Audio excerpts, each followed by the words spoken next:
warahmatullahi wabarakatuh. Selamat pagi anak-anak. Waalaikumsalam warahmatullahi Waalaikumsalam wabarakatuh. warahmatullahi wabarakatuh. Oke, baik. Pagi ini kita berdoa terlebih dahulu sebelum memulai pelajaran kita pada pagi hari ini. Berdoa mulai. Berdoa selesai. Oke, bagaimana kabar kalian anak-anak? Alhamdulillah baik Bu. Alhamdulillah baik Bu. Alhamdulillah kalau begitu. Kalian masih pada di rumah ya? Masih Bu, Ya, bosen. masih Bu. Iya, kadang-kadang juga boleh keluar-keluar, tapi ingat tetap jaga jarak, pakai masker, dan jangan lupa untuk cuci tangan ya. Ibu, kapan ajak saya main? Iya, besok ya kalau ada study tour. Oke, bagaimana pagi hari ini? Udah siap untuk memulai pelajaran kita?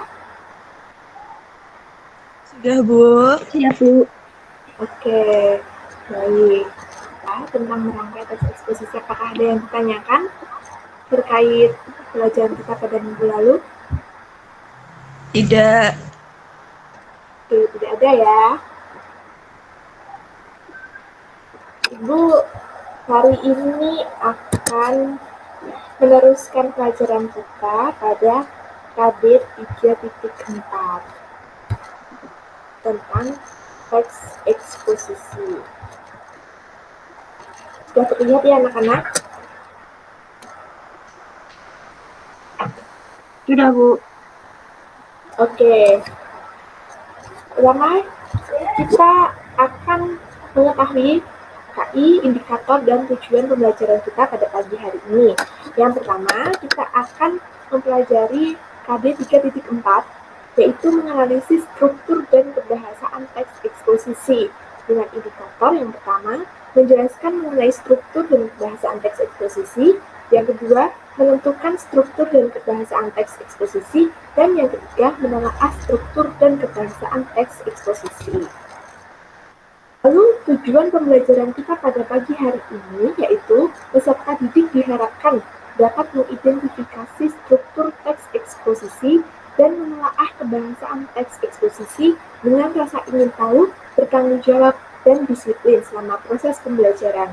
Selain itu, peserta didik juga diharapkan untuk dapat memiliki sifat responsif dan proaktif, mampu berkomunikasi dan bekerjasama dengan baik. Untuk e-book dan modulnya sudah Ibu berikan di grup WhatsApp kalian ya anak-anak. Pada pagi hari ini nanti, kalian akan Ibu bagi menjadi 2 kelompok ya. Sebelumnya ini hadir semua ya anak-anak ya. Ibu lihat semuanya sudah hadir dan semuanya sudah menyalakan kamera. Oke, baik. Jadi dalam 2 kelompok nanti kalian akan bekerja sama untuk menentukan struktur isi dan kebahasan dari teks eksposisi, begitu ya. Nanti Ibu akan berikan quiz online terkait materi kita pada pagi hari ini yang nantinya pasti seru. Oke.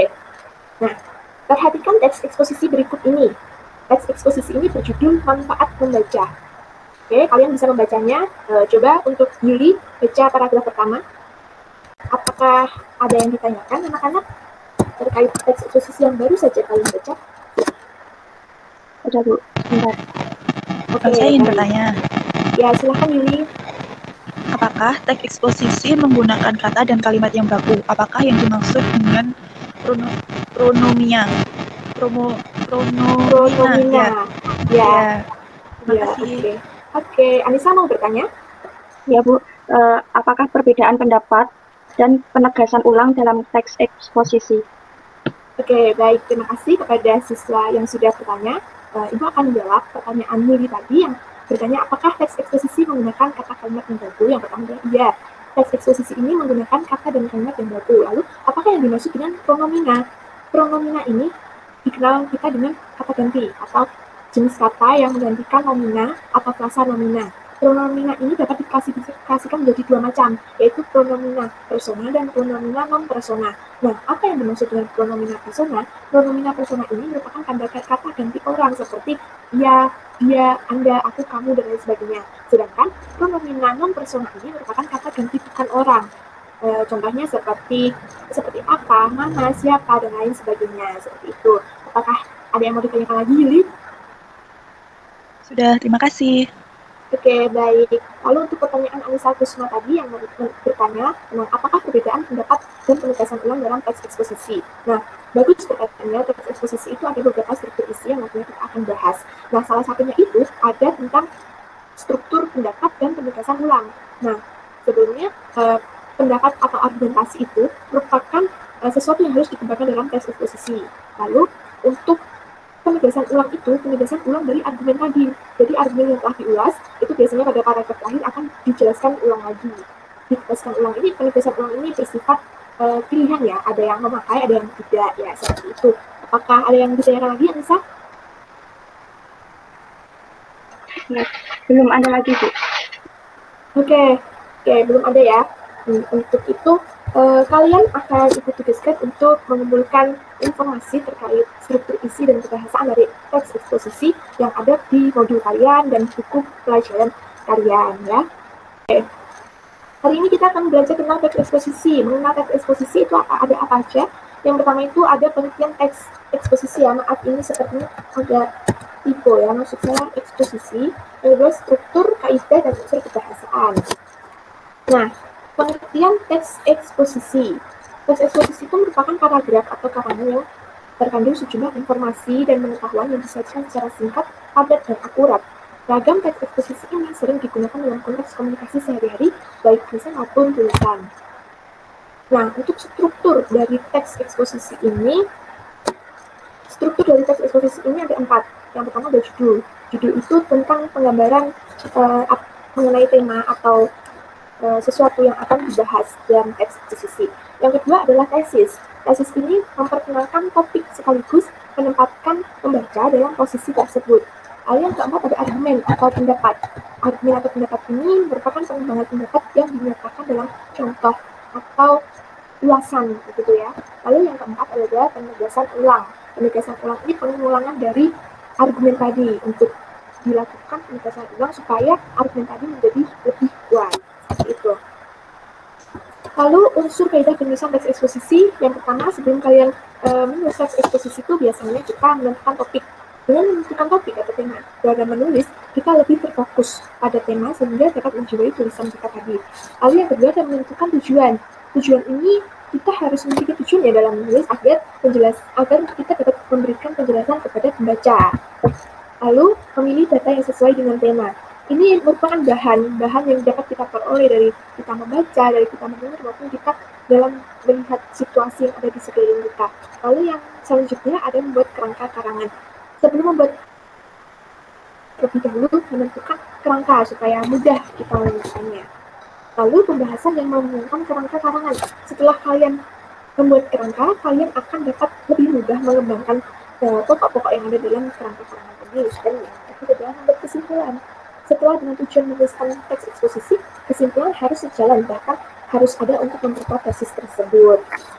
Lalu, unsur kebahasaan teks eksposisi. Yang pertama ada pronomina, nomina dan verba, dan konjungsi. Ini salah ketik lagi ya.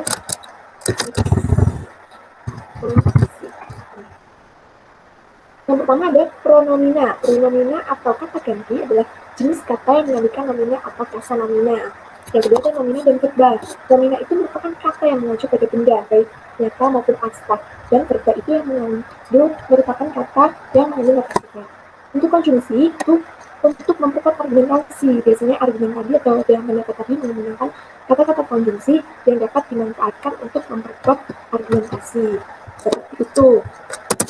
Oke, ada yang mau ditanyakan? Tidak ada ya. Oke, apakah suara ibu terdengar kan anak-anak? Ya, terdengar, Bu. Oke, baik. Oke, selanjutnya kita akan memasuki kuis.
mau dapatkan informasi apa yang kalian dapatkan setelah mempelajari tentang teks eksposisi tadi?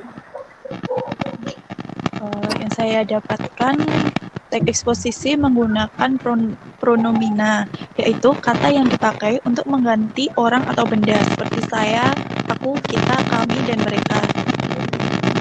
Terus teks eksposisi banyak menggunakan jenis kata adverbia, yaitu kata yang memberikan keterangan pada verba atau kata kerja, adjektiva, kata sifat, dan nomina. Oke, baik. Terima kasih Yuli mewakili kelompok 2. Ya, kelompok 1 punya Anissa, ada yang mau kemukakan pendapatnya? Ini Bu, mungkin yang dimaksud dengan struktur isi itu judul, terus tesis, pendapat, penegasan ulang, serta kesimpulan Bu. Oke, baik sekali. Ya, terima kasih kepada kelompok 1 dan kelompok 2 yang telah memperhatikan pelajaran ini dengan baik dan telah memberikan pendapatnya, analisis terhadap teks eksposisi ya anak-anak. Sudah. Oke, jadi dalam teks eksposisi yang berjudul Pembangunan dan Bencana Alam atau Lingkungan ini, kalian bisa membaca, ini teks ini terdapat di modul kalian ya. Ini kalian bisa membaca dan kemudian kalian bisa menjawab pertanyaan yang telah Ibu sediakan di sini. Nah, file ini sudah Ibu kirimkan ke WhatsApp group kalian untuk kalian nanti cermati apa saja yang harus dikerjakan dalam soal itu, dan Ibu beri waktu sampai nanti malam kalian bisa mengumpulkannya di Ibu maksimal pukul 9 malam melalui koordinasi ketua kelas saja ya. Ya, sudah jelas tugasnya anak-anak, tugas hari ini ya.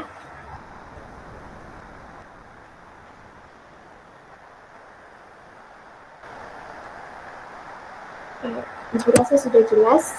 Oke. Apakah ada yang ditanyakan? Secara kelompok, sebagai ketua kelompok, kemukakan pendapat kelompok kalian mengenai struktur isi dan kebangsaan dari teks eksposisi ini.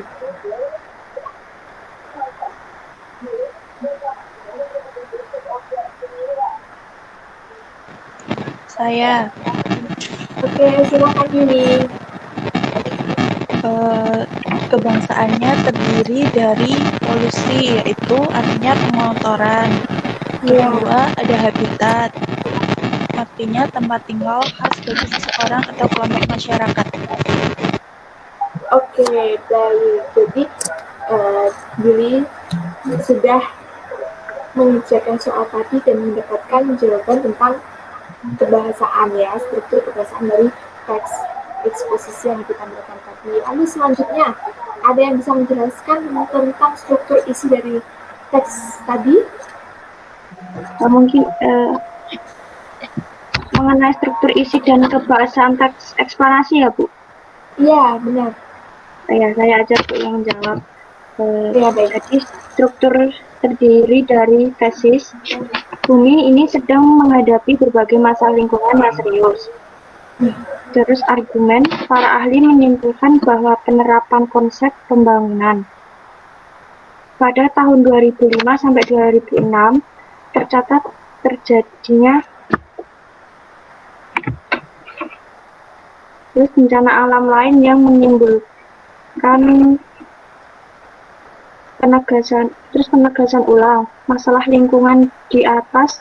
Kalian juga sudah mengikuti kuis dan kalian sudah aktif dalam menjawab pertanyaan-pertanyaan Ibu. Oke.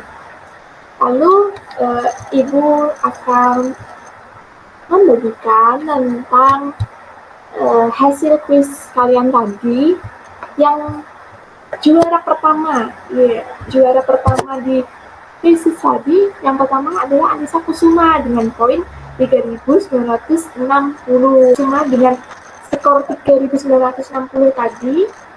Oke, soal pertama sebenarnya benar. Oke. Soal yang kedua, Anissa saja yang benar. Sampai soal yang kelima, ternyata Yuli juga salah. Dan soal yang keenam salah semua. Soal yang keenam itu ini ya, uraian, apakah susah? Ada kendala mungkin dari kalian?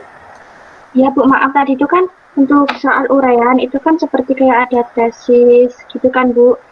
Ya. Terus ada kayak apa namanya argumentasi, terus penegasan ulang gitu. Nah tadi itu udah mau saya isi seperti itu, tapi tadi udah malah kirim gitu loh Bu, jadi salah. Oh iya baik. Apa waktunya juga kurang untuk setiap pertanyaan? Mungkin enggak Bu, waktunya cukup. Cuma tadi ada saran teknis aja. Oh iya, baik. Tidak apa-apa ya, karena kalian ini baru mencoba untuk menggunakan kuis ini dan mungkin lain kali itu akan menjadi catatan juga bagi ibu agar kalian bisa meningkatkan kreativitas dan pengetahuan melalui media elektronik ini, oke?